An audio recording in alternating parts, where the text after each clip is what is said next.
Polícia Federal que está cumprindo hoje mandados de uma operação contra supostos desvios em emendas parlamentares. O dinheiro desviado iria para o Hospital de Santa Cruz, instituição filantrópica em Santa Cruz do Sul. Ao todo, os policiais cumprem 13 mandados de busca em Brasília e em 5 cidades do Rio Grande do Sul, uma operação que foi autorizada pelo ministro do Supremo Tribunal Federal, Flávio Dino. É um assunto que está bastante em pauta aí em Brasília, né? Especialmente quando se trata dessa governabilidade da relação do Executivo com o Legislativo. O que pode vir por aí?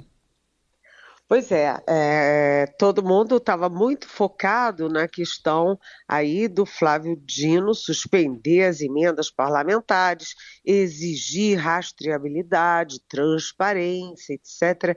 Então era o foco em cima das emendas, mas não é só isso, né? O que está acontecendo é que o Supremo Tribunal Federal está investigando também parlamentares por desvio dessas emendas. Uma coisa uma coisa que é grave, aliás, é o Congresso ter direito a 50 bilhões de reais num único ano em emendas, né? Isso retira o poder executivo da capacidade, né, de gerir o orçamento da República, né? Isso é uma coisa. A outra coisa é agora desvio por corrupção, né, no uso das emendas.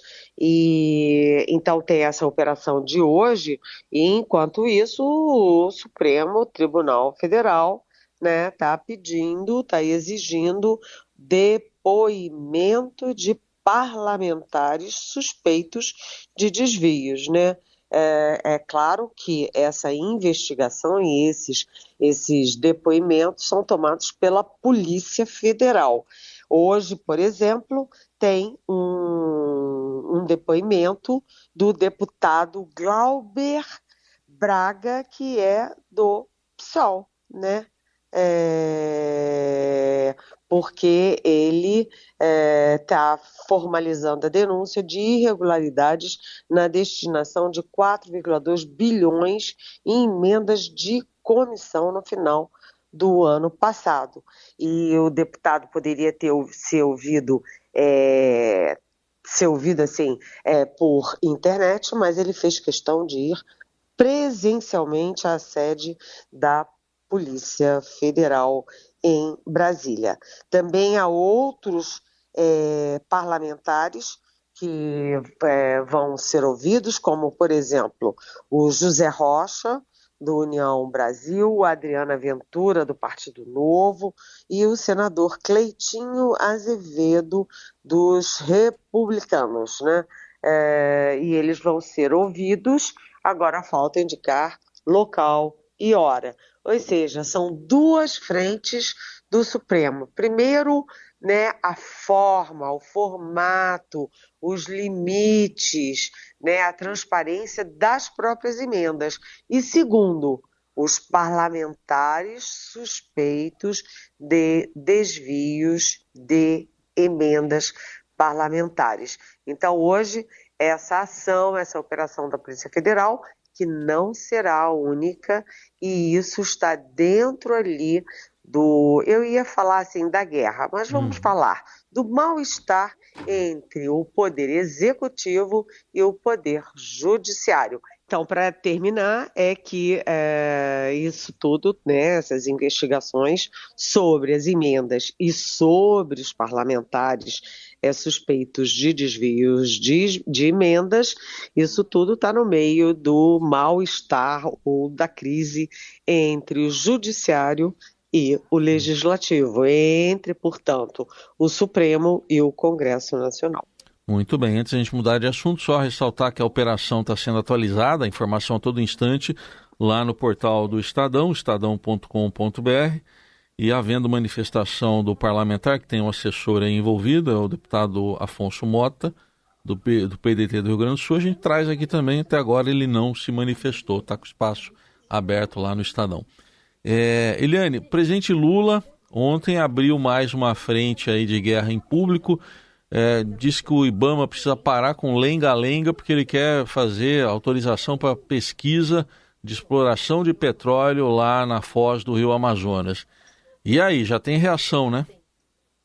Nossa, é incrível porque o Sidônio, né, Sidônio Palmeira, que eu chamo de São Sidônio, mas um São Sidônio que não faz milagre, decidiu que o presidente Lula tem que viajar pelo país, de norte a sul, né, para ter contato, olho no olho com as pessoas e recuperar popularidade. Mas o presidente Lula, toda vez que ele vai visitar um estado, ele fala com uma rádio regional ou estadual, né, daquele estado que ele está visitando.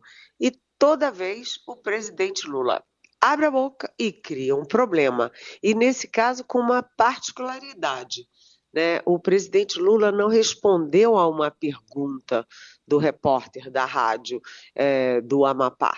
Simplesmente o presidente Lula tomou a iniciativa de, sabe aquela história de atravessar a rua para escorregar na banana do outro lado? Exatamente. O Lula foi preparado para dar esse recado.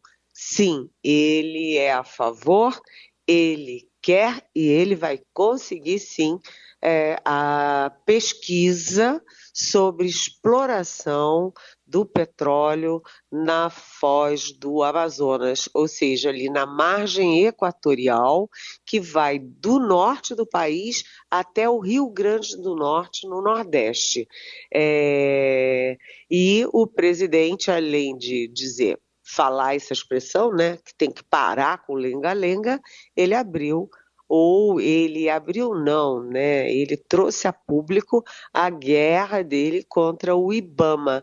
Por quê? Porque o IBAMA tem um longo parecer contra a pesquisa sobre a exploração de petróleo na foz do Amazonas. E o presidente não aceita esse parecer, não aceita a posição do IBAMA. E a ministra do Meio Ambiente, Marina Silva, que fica pisando em ovos ali, né, com ora tendo que, ela não vai confrontar o presidente, mas ela também não vai ficar contra o IBAMA, muito menos contra o presidente do IBAMA, Rodrigo Agostinho, que, enfim, é um super aliado dela de muito tempo, né? Ela que escolheu ele para o IBAMA, então está uma crise, mas a Marina deu uma declaração complicada, porque ela disse o seguinte, apesar de dizer que não tem nada a ver com isso, tipo assim, lavou as mãos, mas ela declarou que não cabe ao Ministério do Meio Ambiente, nem ao IBAMA definir a política energética do país. Eu só queria lembrar que, né, no caso do petróleo, o Lula e o Bolsonaro, o ex-presidente Jair Bolsonaro, eles são água e vinho, né? São os dois polos da disputa política brasileira, mas no caso de exploração do petróleo, eles estão muito parecidos. No caso da exploração do petróleo e no caso da Petrobras, Lula e Bolsonaro ficam muito parecidinhos. E mais, né? O Lula fica na mesma linha do Donald Trump, que choca o mundo com tudo, e uma dessas coisas é que ele já assumiu defendendo prospecção de petróleo, defendendo indústria automobilística, né? E não está nem aí para meio ambiente, o Trump. O Lula não pode ficar igualzinho a eles. Mas por que ele usou essa entrevista para a Rádio do Amapá? Porque o presidente do Senado, Davi Alcolumbre, é um senador do Amapá e quando tomou posse em mais um mandato para presidente do Senado, ele pediu explicitamente para o Lula para permitir a pesquisa para a exploração de petróleo na foz do Amazonas, porque os estados do norte têm interesse econômico nessa exploração. Olha só que confusão, gente. Seguimos aqui com o Jornal Eldorado, análise política com Helene Cantanhede. Antes, só uma informação de uma operação importante aqui da Corregedoria da Polícia Militar do Estado de São Paulo, que está em andamento para prender um suspeito de ser o mandante da morte do delator do PCC. Na verdade, operação da Polícia Civil. Operação da Polícia Civil tenta prender um suspeito de ser o mandante da morte do delator do PCC, o Antônio Vinícius Lopes Gritzbach, que foi morto em novembro do ano passado no Aeroporto Internacional de São Paulo, lá em Guarulhos. São mais de 100 policiais fazendo buscas em 20 endereços e é desdobramento daquelas investigações que já tiveram um delegado citado nas investigações, foi alvo de buscas, policiais militares presos pela Corregedoria da PM. Enfim, a operação está em andamento na tentativa de prender esse suposto mandante do crime. Bom, a gente também está de olho nessa decisão, até respaldada pela chamada Lei do Abate, de militares da FAB, da Força Aérea Brasileira, de atirarem e derrubarem um avião vindo da Venezuela que entrou clandestinamente no espaço aéreo nacional e desobedeceu às ordens de pouso por forçado. E com esses tiros, Eliane, o avião bateu contra o solo, pegou fogo, a PF identificou 2 traficantes mortos e a presença de drogas dentro da aeronave. Como é que ficam as relações já não tão fáceis assim com a Venezuela depois dessa decisão brasileira? Pois é, o Brasil cumpriu todas as etapas do que prevê a lei brasileira, que é a Lei do Abate, que é de 2004. Ou seja, primeiro tentou comunicação, não, o avião não respondeu. Depois fez o alerta, não respondeu. Depois atirou como alerta também, o avião não deu nenhum sinal, não fez nenhum contato e continuou no seu trajeto. O ato seguinte, permitido por lei, a gente repete, foi derrubar o avião. E derrubou o avião legalmente, conforme as leis brasileiras. O avião caiu, tem 2 mortos, como você disse, Carolina, o piloto e o copiloto, e foram encontradas drogas nos destroços do avião. Portanto, o Maduro não tem o que dizer, a não ser que ele use esse episódio dentro da guerra insana. Eu não vou dizer que é contra o Brasil, mas contra os próprios venezuelanos e contra o mundo. Uma guerra pessoal do Maduro contra tudo e todos. Mas, de qualquer jeito, está todo mundo aguardando qual será o comportamento do imprevisível Maduro. Aguardemos então. Helene, outro assunto na pauta de hoje: ministros do Supremo têm um almoço e o prato principal é a segurança pública, Helene. O que eles vão discutir? Olha, é isso, Foi um convite do presidente do Supremo, ministro Luiz Roberto Barroso, para um almoço de todos os ministros na presidência do Supremo. Na pauta estará a questão da segurança. É uma questão, vamos combinar, que está preocupando cada um e cada uma dos brasileiros e das brasileiras e que está preocupando também todos os entes federativos. O problema é que ontem, por exemplo, o chefe da Secretaria de Relações Institucionais, o ministro Alexandre Padilha, foi ao Congresso entregar 48 itens prioritários do governo. Eu sempre brinco, Quem tem 48 itens é porque não tem prioridade, Porque 48 prioridades é um pouquinho de prioridade demais. Mas, enfim, ele foi lá entregar. Uma dessas prioridades é o pacote de segurança feito pelo Ministério da Justiça. Mas, para nós, gente, aqui baixinho em família, o próprio governo nunca enviou o pacote do Lewandowski para o Congresso Nacional. É uma prioridade para inglês ver, ou melhor, para o Lewandowski ver, porque, na verdade, essa prioridade não é uma prioridade. Eu sou uma super defensora desse pacote, já conversei algumas vezes com o ministro Lewandowski sobre isso, com alguns governadores. Os governadores de oposição, né, usam a questão da violência na guerra, na disputa político-ideológica contra o governo Lula, mas eles estão errados. Porque o crime hoje, o crime organizado, não é mais uma questão de estados e municípios, nem uma questão só regional, é uma questão nacional. E o que o pacote do Lewandowski faz? Né, leva para a Constituição, né, o Sistema Único de Segurança Pública, o SUSP, assim como tem o SUS na saúde, o SUSP na segurança pública. Levar para a Constituição. E segundo, abrir as chances legais de atuação federal, inclusive da Polícia Federal, da Polícia Rodoviária Federal, etc., né, das forças federais, no combate ao crime organizado, né? Quando a coisa esquenta no Rio, o governador do Rio vai lá bater a porta pedindo socorro. Quando esquenta em São Paulo, a mesma coisa, na Bahia, em Recife. Mas na hora de ter instrumentos legais para a entrada do governo federal, os governadores de oposição dizem: não, o governo quer interferência na nossa área. Então, não é uma prioridade, por quê? Porque o próprio Palácio do Planalto trancou na gaveta.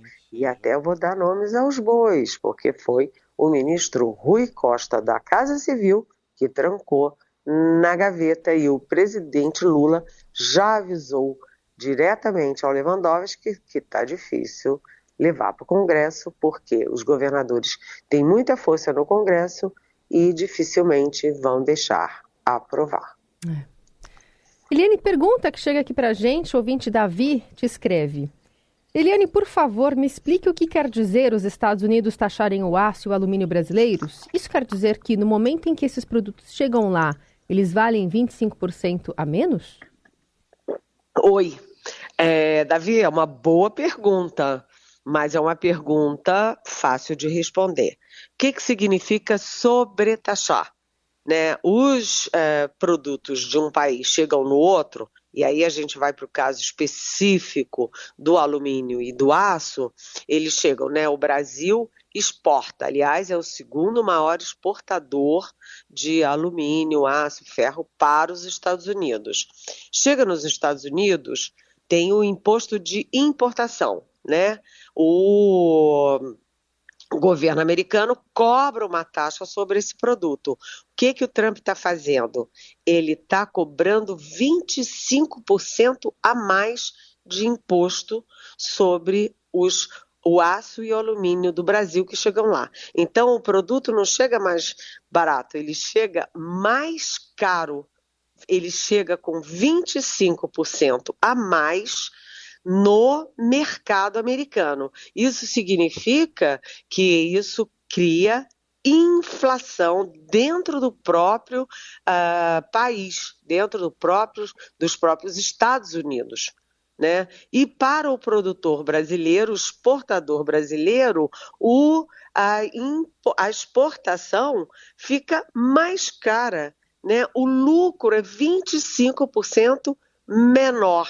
Em vez de ganhar 100, né, o exportador brasileiro vai ganhar 75, entendeu? Então, é uma perda, não é um jogo de ganha e ganha. Esse jogo do Donald Trump é de perde-perde.